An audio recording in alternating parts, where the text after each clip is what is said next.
Hi, it's Anna Mason, and in this watercolour mini class, I'm going to walk you through the process of painting this deceptively complex little blueberry. I began with an outline drawing. I worked from a macro photo, which meant I could draw it so much bigger than life and easily see masses of detail.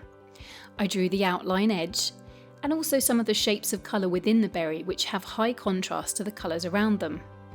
I began the painting with the lightest areas, which were the areas of powdery white bloom on the fruit. I applied a very watery layer of blue to every part of the berry that was this tone or darker. Although in real life the bloom sits on top of the darker skin of the berry, when we work with watercolour we need to tackle it first because it's the lightest part of the subject.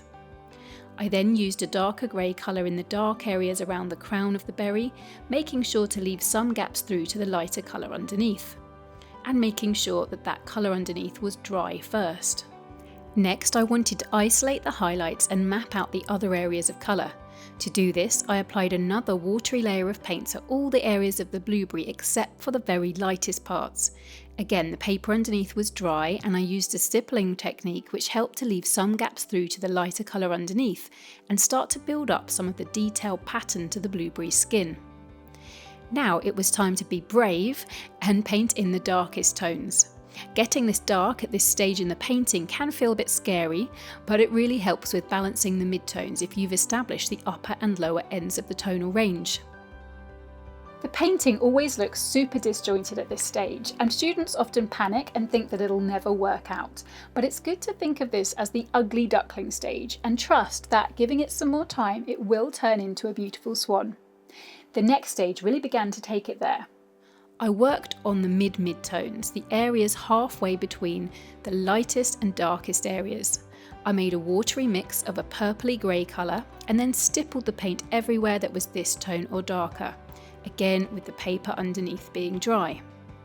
I then built up the darker mid-tones, flipping my painting and the reference photo upside down to help me see the shapes of colour objectively. This is a great tool to try when you're learning to paint.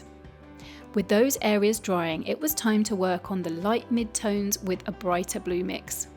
I could see now just how much darker I needed to make the mid-tones and darker tones. This darkening stage of a painting is always a balancing act. I wanted to do this gradually so I could build up the texture through working in lots of layers. As well as using a stippling technique, I also used the tip of my brush to recreate the scratchy markings I could see. I used the flip technique again at this point to make it easier to identify the shapes of tone. The berry was really starting to look 3D and it was out of the ugly duckling stage. It was time to then take a strategic tea break so that I'd have fresh eyes when I came back to assess it. Refreshed from my tea break, I could see where I wanted to darken and add more details to the blueberry. This was a really fun stage of the process as there was just so much detail to capture when I looked really closely. The crucial thing to remember when working in layers like this is to ensure that your paper is dry before you add any more paint. I added some more of my blue colour to the areas I wanted to brighten, and I couldn't resist adding in some final details before calling my painting finished. A full video class of this blueberry is available now in my online school, where members have been getting great results. If you've enjoyed this mini class, please subscribe to my YouTube channel, then skip on over to annamasonart.com where you can take a full-length video class for free and find a whole heap of resources to help you pick up your brush and paint the way you've always wanted to. Thanks so much for watching, and I'll see you soon to help you create watercolours with wow.